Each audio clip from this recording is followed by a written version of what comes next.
ദൃശ്യങ്ങൾ ഇപ്പോൾ പ്രേക്ഷകരിലേക്ക് എത്തുന്നുണ്ട്. ആ ഡിവൈഡർ മറികടന്ന് ബസ് ഇപ്പോൾ ഒരു ഭാഗത്തേക്ക് എത്തി നിൽക്കുന്നതായിട്ടാണ് കാണാൻ കഴിയുന്നത്. പോലീസും മറ്റ് ആളുകളുമൊക്കെ അവിടെ ഇപ്പോൾ എത്തിയിട്ടുണ്ട്. ഈ ദൃക്സാക്ഷികൾ ഇതുമായി ബന്ധപ്പെട്ട കൂടുതൽ വിവരങ്ങൾ നൽകും. എങ്ങനെയാണ് ഈ അപകടം ഉണ്ടായതെന്നുമായി ബന്ധപ്പെട്ട് പ്രാഥമികമായി ഈ ബ്രേക്ക് പോയതാണ് അപകടത്തിന് കാരണമെന്നറിയുന്നു. അതുകൊണ്ട് അമിത വേഗത്തിൽ ബസ് എത്തി അത് ഈ വാഹനം കാത്തു നിന്ന ആളുകൾക്കിടയിലേക്ക് ഇടിച്ചു കയറിയതാണ് എന്ന പ്രാഥമിക വിവരമാണ് ഇപ്പോൾ ഉള്ളത്. പോലീസാണ് ഇനി ഇക്കാര്യത്തിൽ വ്യക്തത വരുത്തേണ്ടത്. ഇത് ഓട്ടോറിക്ഷയുടെ ദൃശ്യങ്ങളാണ്. ഈ ഓട്ടോറിക്ഷയിലുള്ള ആളുകളാണ് ഇപ്പോൾ മരിച്ചതെന്ന് മനസ്സിലാക്കുന്ന. ഓട്ടോറിക്ഷ പൂർണ്ണമായി അത് തകർന്നു പോയിട്ടുണ്ട്. എത്ര വലിയ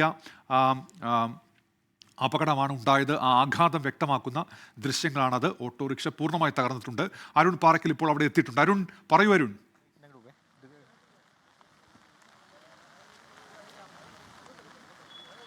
ഉന്മേഷ, ഇതാണ് ഓട്ടോറിക്ഷ. മംഗലാപുരത്തു നിന്ന് വരുന്ന വാഹനങ്ങൾ കാസർഗോഡ് ഭാഗത്തേക്ക് ബസ് കാത്തു നിൽക്കുന്ന ഒരു പ്രദേശമാണ്. ആളുകൾ ബസ് കാത്തു നിൽക്കുന്ന പ്രദേശമാണ്. NH 66 ഇത് എതിർദിശ, അതായത് കാസർഗോഡ് നിന്ന് മംഗലാപുരം ഭാഗത്തേക്കാണ് വാഹനങ്ങൾ വരുന്നതെങ്കിൽ എതിർദിശയാണ്, അതായത് ഓപ്പോസിറ്റ് സൈഡിൽ വാഹനങ്ങൾ കാത്തു നിൽക്കുന്ന ആളുകൾ നിൽക്കുന്ന സ്ഥലമാണ്. ഇവിടെയാണ് ഈ ഓട്ടോറിക്ഷയിൽ നിന്നിരുന്നത്.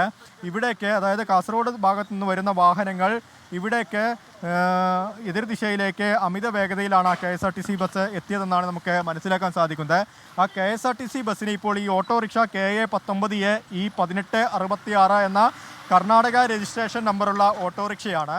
ഈ ഓട്ടോറിക്ഷ പൂർണ്ണമായും തകർത്തിട്ടുണ്ട്. അതിനുശേഷം ആ കൈവരി തകർത്ത്, അതായത് ഈ NH 66 ചേർന്നൊരു ചെറിയ കൈവരി ഈ സ്ഥാപിച്ചിട്ടുണ്ട്. ആ കൈവരി തകർത്തുകൊണ്ട് ആ ബസ് പാഞ്ഞ് താഴേക്ക് എത്തിയിട്ടുണ്ട്. ആ ബസ്സിൻ്റെ മുൻവശം കുറച്ച് തകർന്നിട്ടുണ്ട്. പക്ഷേ ഓട്ടോറിക്ഷയാണ് പൂർണ്ണമായും തകർന്നിരിക്കുന്നത്. ഈ ഓട്ടോറിക്ഷയിലും അതുപോലെ തന്നെ ഇവിടെ ബസ് കാത്തു നിന്നതുമായ ആളുകളാണ് അപകടത്തിൽ പെട്ടതെന്നാണ് നമുക്ക് നിലവിൽ മനസ്സിലാക്കാൻ സാധിക്കുന്നത്. വലിയ രീതിയിലൊരു അപകടമാണ്. ഈ അപകടം കണ്ടുനിന്ന ആളുകൾ, അതായത് ഈ ആരെങ്കിലും ദൃക്സാക്ഷികളുണ്ടോ എന്ന് നമ്മൾ നോക്കുന്നുണ്ട്. പക്ഷേ ആരെയും കാണുന്നില്ല എന്നാണ് മനസ്സിലാവുന്നത്. ഇതാണ് KA 19 F 3407 മംഗലാപുരത്തേക്ക് പോകുന്ന കർണാടക RTC ബസ്സാണ്. ഇവിടെ മറ്റൊരു വാഹനത്തിലെയും ഇടിച്ചിട്ടുണ്ട്. ചേട്ടാ, ഒന്ന് എന്താണ് സംഭവിച്ച? ഇവിടെ ഉണ്ടായിരുന്നോ? ഇത് ഞാനുണ്ടായിട്ടില്ല, അവർ പറഞ്ഞു തരുന്നത്. ഞാൻ ഇപ്പോൾ വന്നത്ര അങ്ങനെ ബസ് അങ്ങനെ വന്ന ബസ്സാണ്. ഒരു ഓട്ടോറിക്ഷയൊക്കെ അടിച്ചിട്ട് അവിടെ ബ്രേക്ക് കംപ്ലീറ്റ് ഇതാണ്, ഫുള്ള് ഫ്ലാറ്റ് ടയറെല്ലാം. ബസ് ബ്രേക്ക് ഇടുമ്പോൾ ഫുള്ള് ടർണായി, ഫുള്ള് ബസ് റോളായിട്ട് ഫസ്റ്റ് ആ റിക്ഷക്കും അടിച്ചിട്ട് പിന്നെ ഈ റിക്ഷൻ്റെ ആൾക്കും അടിച്ചിട്ട്. ഇയാൾ ഭയങ്കര അയാൾ സേഫായത് തുള്ളിട്ട് റിക്ഷന്ന്. അയാളെ പരിക്കുണ്ടോ? അവിടെ അടുത്തന്നെ ഉണ്ട്, അയാളുടെ സംസാരിക്കും. സമീർ അവിടെ ഈ റിക്ഷയിൽ അടിച്ചിട്ട് ആ രണ്ട് റിക്ഷയിലും അടിച്ചു. രണ്ടാൾ പിന്നെ ഇവിടെ നിന്നിട്ടുണ്ടായിരുന്നു, ബസ് വെയിറ്റ് ചെയ്യുന്നുണ്ടായിരുന്നു ആൾക്കാർ. അവർക്കും നല്ല ഇതായിട്ടുണ്ട്, ഹാൻഡിക്യാപ്പ് ആൾക്കാർ. ഇത് ഒരുപാട് ആൾക്ക് പരിക്കുണ്ടോ? ഒരുപാട് ആൾക്ക് പരിക്കുണ്ട്. വാഹനം കാത്തു നിന്ന ആളുകൾക്കാണോ പരിക്കേറ്റിരിക്കുന്നത് കൂടുതലായി? ഓട്ടോയിലുള്ള ആൾക്കാർക്കും പരിക്കുണ്ട്. നിന്ന ആൾ ഒരു ഹാൻഡിക്യാപ്പ് അത് കഴിഞ്ഞ് നിന്നാണ് ഇത് കിട്ടിയത്. മരിച്ച ആളുകളുടെ കുട്ടികളുണ്ടോ? കുട്ടികളുണ്ടെന്ന്. ഇതാരാ?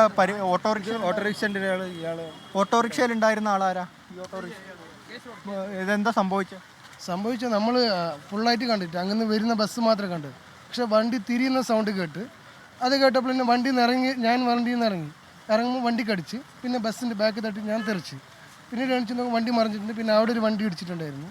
അതിലിപ്പോൾ എന്ത് പറ്റുമെന്ന് അറിയില്ല. അത് ഒരുപാട് ആളുകൾ ആ സമയത്ത് ഇവിടെ ഉണ്ടായിരുന്നോ? കുറച്ച് ആൾക്കാരുണ്ട്. ഇവിടെ 2 പേര് ബസ് കാത്തുണ്ടായിരുന്നു. കുറച്ച് ആൾക്കാർ മഴ ആയതുകൊണ്ട് ഇവിടെ പബ്ലിക് അത്ര ഉണ്ടായിരുന്നില്ല. ബസ് സർവീസ് റോഡിൽ വരേണ്ട ബസ് ഹൈവേയിൽ വന്നത് വണ്ടി ആ റൂട്ടിൽ വന്ന ഒരു പ്രശ്നമില്ല. ഇത് സർവീസ് റോഡിൽ വരേണ്ട വണ്ടി ഹൈവേയിൽ വന്നു. അപ്പോൾ ഹൈവേയിൽ വന്നതുകൊണ്ടാണ് ഇങ്ങോട്ട് കറങ്ങാനുള്ള ഇത്. ഇല്ലെങ്കിൽ അങ്ങോട്ട് സീത ആ റൂട്ടിൽ സർവീസ് റോഡിൽ പോയെങ്കിൽ ഈ പ്രശ്നമൊന്നുമില്ല. ബ്രേക്ക് ഇല്ലെങ്കിൽ അങ്ങോട്ട് വന്നു. എൻട്രൻസ് ഇല്ല, എക്സിറ്റ് മാത്രമേ. പക്ഷേ അത് അങ്ങനെ സർവീസിൽ വരേണ്ട വണ്ടിയായിരുന്നു. ഇതിൽ സർവീസ് റോഡിൽ പോകുന്ന വണ്ടി ബസ് ദേശീയപാതയിൽ കൂടെ കയറി വന്നു. കയറി വന്നു.